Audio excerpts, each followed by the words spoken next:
My name is Jacob. I thought I had everything.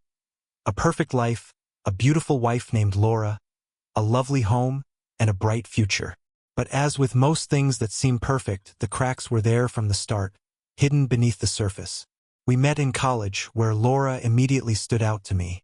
She was intelligent, charming, and had a way of making everyone feel special. It didn't take long for me to fall for her. We dated for 3 years, and everything seemed right. She was the one, or so I thought. Her smile, the way she would laugh at my jokes, the way she seemed to understand me like no one else. I truly believed she was my soulmate. When I asked her to marry me, she said yes without hesitation.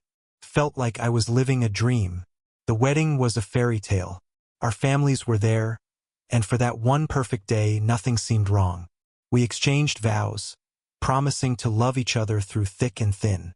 But as soon as we returned from our honeymoon, things began to shift. Laura wasn't the same person she had been before. At first, I chalked it up to the stress of settling into married life. She was distant at times, but she would quickly apologize, telling me it was just her nerves. The more I tried to understand, the more she closed herself off. But I was in love, and love at that time made me blind to everything that was wrong. At the beginning, there were little things. She would forget to tell me where she was going, or avoid questions about her day. She'd say she was tired or had a long day at work, but I couldn't shake the feeling that something wasn't right. She became more distant, emotionally and physically. When I tried to talk about it, she'd brush it off, reassuring me that everything was fine. But deep down, I knew something was wrong. I loved her too much to let go, so I convinced myself that things would improve. But they didn't. Slowly, day by day, our connection started to fade. And as I tried to fix things, to make her feel loved and appreciated, I couldn't shake the feeling that she was pulling away from me even more. I couldn't tell if it was me or if it was something else. But one night, everything changed. I came home early from work, planning to surprise her. I opened the door quietly, hoping to catch her off guard. Instead, I was the one caught off guard. There she was, standing with another man. He wasn't a friend, he wasn't a colleague. He was someone I had never seen before. I froze. The man quickly stepped back, looking uncomfortable, but Laura didn't seem shocked at all. It was as if this had been a normal occurrence for her. For me, it felt like my entire world collapsed in that instant. Couldn't breathe. The air felt thick, suffocating. Laura quickly explained it away, telling me it wasn't what I thought, that it was a mistake, a one-time thing. But the truth was clear as day. She had betrayed me. The woman I loved, the woman I had trusted with everything, had deceived me. I left the house that night, unable to stand the sight of her anymore. My heart shattered into a million pieces, and all I could think about was how I had been living a lie. It was the beginning of the end, and I didn't know it then, but that moment would change everything in my life. After that night, I couldn't look at Laura the same way again. I tried to block out the image of her with another man, but it haunted me at every turn. The life I had built with her suddenly felt like a lie. I was torn between anger and confusion, but one thing was clear. I couldn't trust her anymore. For days, I avoided her. Every time she reached out, I recoiled, unable to face her. She apologized over and over, but it was all empty words to me now. She swore it was a mistake, that it meant nothing, but I wasn't convinced. How could she expect me to believe that after everything we had been through? How could I ignore what I had seen with my own eyes? Every day felt like a war inside me. Part of me wanted to forgive her, to believe that maybe it was a one-time thing, but another part of me screamed that I was just fooling myself. What hurt the most was the realization that she had been hiding it from me for so long. All the times she told me she was busy or had to work late suddenly seemed like lies. The pieces of the puzzle started to fall into place, and they painted a picture of a woman I didn't recognize. I began to question everything. Our relationship, our future, all the plans we made together. Were they real, or had I been living in a fantasy? I remembered the small things. The way she would glance at her phone nervously when I walked in, the sudden distance between us, the late nights when I would fall asleep alone. I had ignored it all, convincing myself that everything was fine. But now the truth was inescapable. The most painful part of it all was how she had acted in front of me after the betrayal. It was as if nothing had changed for her, as if she expected me to just forgive and forget. She wanted to move on like it was nothing. But how could I? The foundation of our marriage had been cracked, and there was no repairing it. I needed space. I couldn't stay in that house, couldn't be around her. So I packed my things and left. I needed to think, to get away from the woman who had once been everything to me but had now become a stranger. The cold air of the night felt like a relief as I walked away from the life I had known. It was the hardest decision I'd ever made, but it was the only choice I had left. As the days passed, I kept replaying the events in my mind, each time feeling the pain more deeply. I wanted answers. I wanted to understand how this happened. But the more I thought about it, the more I realized that there was no good answer. Laura had made her choice, and now I had to make mine. I didn't know where I was going, but I knew I couldn't go back to her. Not yet. Not after everything. The hardest part wasn't leaving. It was the silence after. The emptiness in my heart. The constant loop of thoughts swirling in my mind. I couldn't stop thinking about Laura. I had to know the truth. My mind kept asking questions that I couldn't answer. Why? What drove her to do it? How long had it been going on? Was I that blind? Days turned into weeks, and every time I thought I was starting to heal, a new thought would hit me. She had been hiding something from me for so long, and I had no idea what else she might be keeping from me. I could feel my trust in her slipping away with every passing day. It wasn't just the affair that hurt me. It was the betrayal of everything I believed about us. The moments she had promised me were ours, the future we had talked about, the plans for a family. It all felt like it had been built on lies. Every happy memory now had a shadow cast over it. But the final blow came when I found out that the child she had been carrying wasn't even mine. I hadn't known until later, when I discovered that she was already several months pregnant. Laura had never mentioned it, never told me about her pregnancy. It wasn't until I saw a family picture of hers online, with her standing next to the other man, that I started to piece things together. I was numb when I saw it, her holding a baby in her arms, smiling, but there was no way that child was mine. The timeline didn't add up. I felt like I was suffocating. I had been so focused on the affair itself that I never even thought about the pregnancy. But when the pieces clicked into place, everything changed. I confronted her again, and this time there was no denying it. She confessed, her face pale as she tried to justify herself. She told me it was a mistake, that it was a one-time thing, but the truth was undeniable now. The child wasn't mine, and she had kept it a secret from me for months. The lies, the deception, it was too much.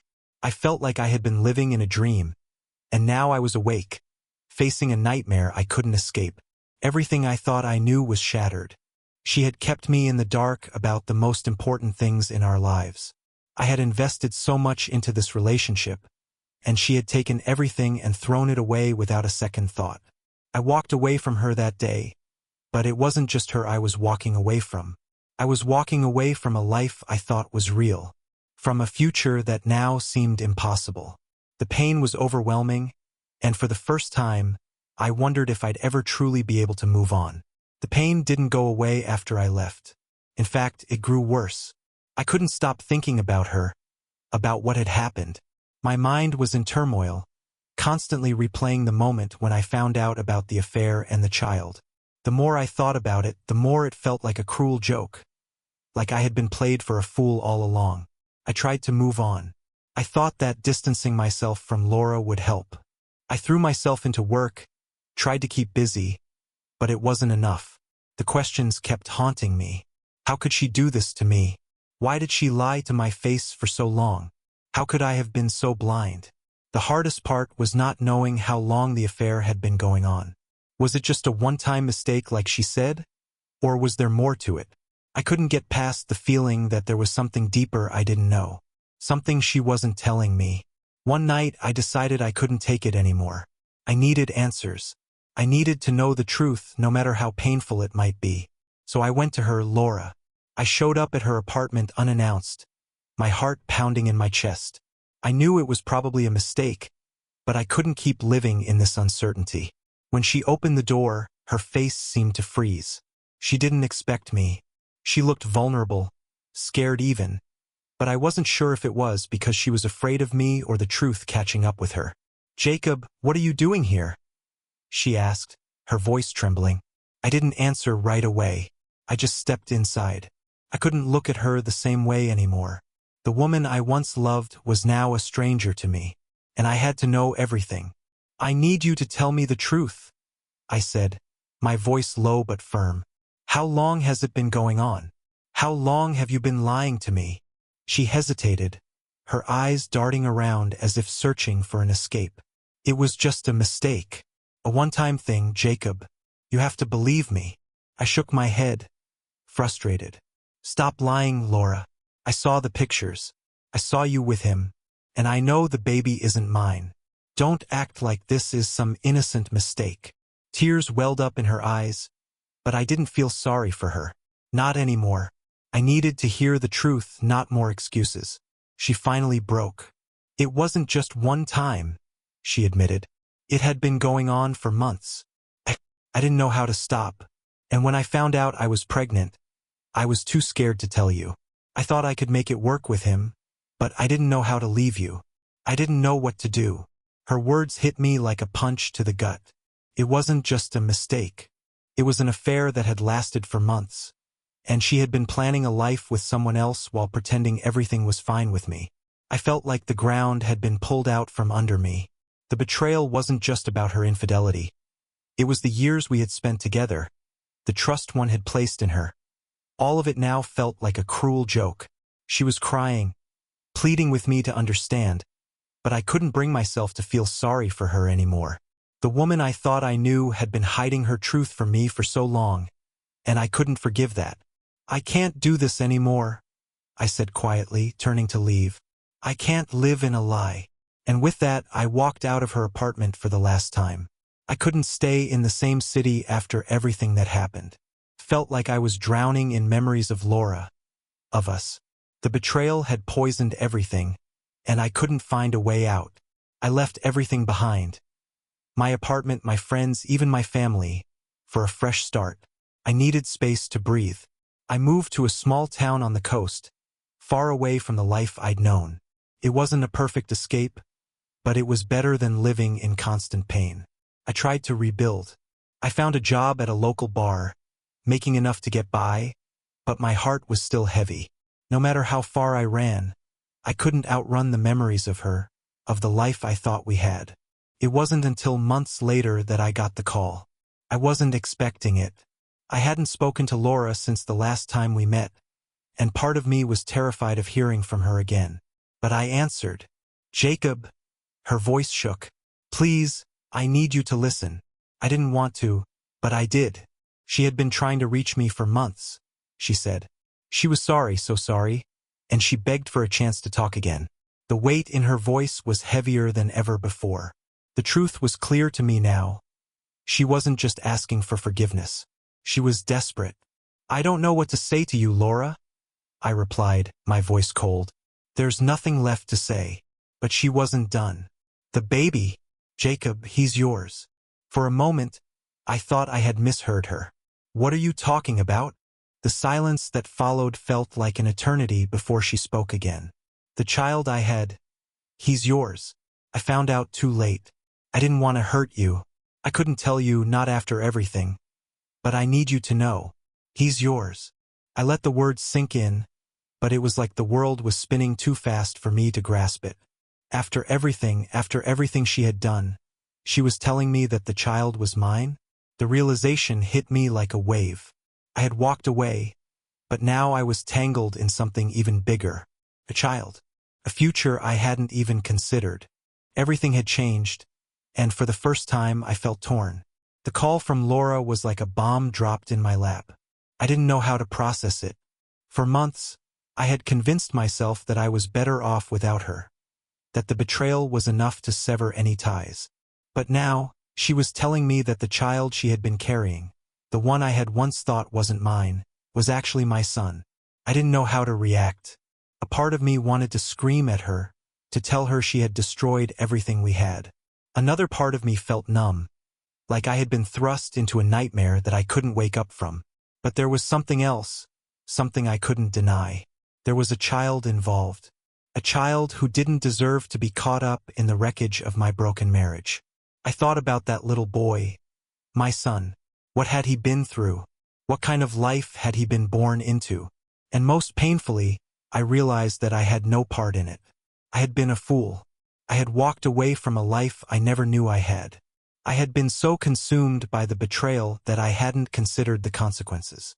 I had abandoned my family, without even knowing it. The pain of it all hit me hard. I thought I was stronger than this, that I could move on, but I was still tangled in the past. I had to make a choice. I could either continue running or face the truth. I could walk away for good, or I could try to make things right, for my son, for myself. I didn't have answers, but I knew one thing. I couldn't ignore him. I couldn't let a child grow up without knowing his father. No matter how much I hated Laura for everything she had done, I couldn't turn my back on my own flesh and blood. I called Laura back. "I need to see him," I said, my voice shaking. "I need to see my son." A week later, I stood outside Laura's door again. I hadn't seen her in months, and I hadn't expected to feel so conflicted. My heart raced with uncertainty. Was I doing the right thing? Could I really step back into this life after everything that had happened? But when the door opened, and I saw him for the first time, none of those questions seemed to matter anymore. The little boy in her arms looked up at me with wide, innocent eyes. He was around 2 years old, too young to understand what had happened, but old enough to feel the weight of everything that had been kept from him. His small hands reached out, almost instinctively, as if he already knew who I was. "Jacob," Laura whispered, her voice barely audible. "This is Noah, my son." The name hit me like a punch in the chest. I had no idea what to say, no idea how to explain everything that had led me to this moment. I knelt down to his level, trying not to let my emotions get the best of me. "Hey, little man," I said quietly, my voice shaking. He stared at me for a few moments before smiling. A small, innocent smile that made my heart ache with guilt. I wanted to reach out and hold him, to tell him that everything was going to be okay. But I didn't know how to be the father I had never been.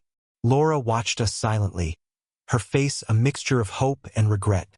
She had brought me here, but there was no going back now. We were both facing the consequences of our actions, and there was no undoing the past. "I never wanted you to find out like this," she said softly. "I never wanted to keep him from you, Jacob, but I didn't know how to tell you. I was scared and selfish. I'm sorry." Her words stung, but I didn't want to hear her excuses. Not now. I had to focus on the little boy in front of me, the son I hadn't known I had. I picked him up carefully, holding him in my arms for the first time. The weight of him felt so natural, like something I was always meant to do. His tiny hands gripped my fingers, and for a moment, I felt something I hadn't felt in a long time: purpose.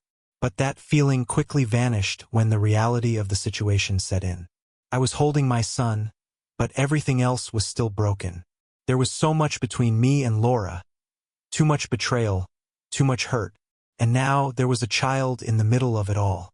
I looked up at Laura, meeting her gaze for the first time since the betrayal. Her eyes were full of regret, but it didn't change anything. I wasn't sure if we could ever repair what had been destroyed, but one thing was certain. I couldn't walk away from Noah again. "I'm not sure how this is going to work," I said, my voice rough. "But I'm not going anywhere. He's my son, and I need to be a part of his life." Laura nodded, a tear slipping down her cheek. I could see the hope in her eyes, but I couldn't promise her anything. I wasn't sure if I could ever forgive her, but for Noah, I had to try. The first few weeks were strange. I started visiting Noah regularly. Laura was cautious, but we kept our interactions civil for his sake. Each time I saw Noah, I felt a surge of love, but also confusion. I didn't know how to be a father, especially after everything that had happened. I began to spend more time with him, trying to build some connection. His laughter, his tiny hands gripping mine, it made me want to be the father he deserved. But every time I looked at Laura, the memories of betrayal flooded back. making it hard to focus on anything else. I knew I had to make a choice. Could I forgive her enough to give Noah a real family? Or was the damage too great for us to ever find peace again? As the days turned into weeks, I thought I could handle the tension. I was with Noah more often, trying to be a father to him in every way I could. But the truth was, every time I looked at Laura, I felt that raw, familiar pain in my chest. The memories of the betrayal wouldn't leave me, and no matter how hard I tried to focus on Noah, the shadow of what she'd done hung over us. We had long, quiet dinners, Noah playing in the background while Laura and I exchanged only polite words. There was no warmth, no understanding between us. Everything felt fractured. I wanted to believe I could forgive her, that the past could be erased with time, but I couldn't. She was still the same woman who had betrayed me, who had kept secrets, who had shattered my trust. How could I let that go? How could I pretend that it didn't hurt every time I looked at her? But Noah was different. He was innocent. Every time I held him, every time he laughed, I felt something deep inside me that made me want to fight for him. He deserved the best of me. He deserved a father who could put aside his past for the future, a future that involved him. But every time I looked at Laura, I saw the life we could have had and the life she had chosen to take from me. I couldn't deny it anymore. I was at a crossroads. I was torn between the man I used to be, the man who loved her, and the man I had to become for Noah's sake. The days blended together into a haze of confusion and unresolved feelings. On the surface, I tried to act like everything was fine. I spent time with Noah, played with him, watched him grow in those first months of his life, and did everything a father should do. But behind every smile I gave him, behind every moment I shared with him, there was something heavier lurking. I couldn't shake the weight of my anger. Every time I saw Laura, I felt it rise up in my chest again. The resentment, the hurt, the feeling of betrayal that seemed to have no end. Noah didn't deserve this. He didn't deserve the chaos in my heart. But every time I looked at Laura, I couldn't stop thinking about the years of lies, the deceit that had changed everything between us. She had lied to me, kept the truth hidden, and for what? I had given her everything, my love, my trust, and in return, I had been left broken. I tried to be there for Noah, but every time I was near Laura, I felt that wall I'd built inside myself getting higher and higher. It was easier to just shut myself off, to be the father Noah deserved but not the man who had been deceived. The past and the present were in constant conflict. I loved my son more than anything, but every time I looked at Laura, I felt that familiar knot of anger forming in my stomach. One evening, as I held Noah in my arms, his small fingers wrapped around mine as he slept, I started to question everything. Could I do this? Could I really be a father to him while holding on to so much pain? Could I forgive Laura enough to move forward? Or would I be stuck in this cycle of resentment forever? My mind kept going in circles. Some days the anger seemed justified.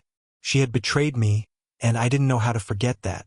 But then I'd look down at Noah, and all the love I felt for him would overpower everything else. The truth was clear. Noah needed me, and I couldn't keep living in the past. I had to make a decision. But the decision wasn't easy. I had to decide if I was strong enough to let go of the anger, to find a way to forgive. Not for Laura, but for my son.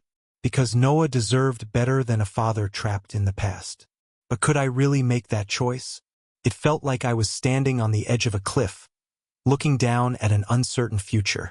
The night air was cold as I stepped outside, holding Noah in my arms. He was asleep, his head resting softly against my chest. His small body, warm and peaceful, was a stark contrast to the turmoil swirling inside me. I loved him with everything I had, but I couldn't deny the truth of what had happened. I walked through the backyard, my feet crunching on the gravel. The stars above were distant and cold, and for a moment, I let myself feel that same distance. I wanted to be free from this pain. I wanted to be the man I used to be before the betrayal. But I wasn't that man anymore. I wasn't sure who I was anymore. The world seemed so silent in that moment. It felt like the past was always just a whisper away, like it was calling me to turn back, to stay angry, to never forgive. But as I stood there, holding my son, I realized something. Holding on to the past was only hurting me. It was only keeping me trapped. Noah needed me, needed my love. He didn't deserve to grow up with a father who was constantly torn between the love he felt for him and the hatred he felt for his mother. I could see that now. I could see that I was making Noah's future harder with every ounce of bitterness I carried inside. I didn't have all the answers and I couldn't undo the past. But I knew that if I didn't choose to move forward, I would lose the chance to truly be there for Noah. I would lose the chance to be the father he deserved. With a deep breath, I turned back toward the house. Laura was standing by the door, her expression uncertain, waiting for me to return. She didn't know what was going through my mind, but she had to know that things couldn't stay this way. We couldn't stay in this limbo of unspoken words and unhealed wounds. For Noah's sake, we had to find a way to move forward. I walked up to her, feeling the weight of everything that had happened. My chest tightened as I looked at her, but this time, there was no anger, only a deep, aching realization of how far we had fallen, and how far we still had to go. "I'm not walking away," I said, my voice steady, though my heart was anything but. "Not from him, not from this family." Laura's eyes softened, and for a brief moment, I saw something in her face that I hadn't seen in a long time: hope. It was fragile, but it was there. She nodded, and I could tell she was just as uncertain as I was. We were both standing on the edge, trying to rebuild something we'd lost. But I knew this was the right choice. I wasn't going to abandon Noah. I wasn't going to abandon the chance to be a family, even if it meant dealing with the past that had nearly destroyed us. I didn't know what the future held, but I knew that as long as I kept moving forward for Noah's sake, I could try. I could try to forgive, to heal, to be the father he deserved, even if that meant starting from scratch. Thank you for following along. What do you think? Do you have any thoughts or feedback about the story or its direction? Don't forget to leave a comment and subscribe for more. Sometimes we need to make the hardest decisions in order to truly heal.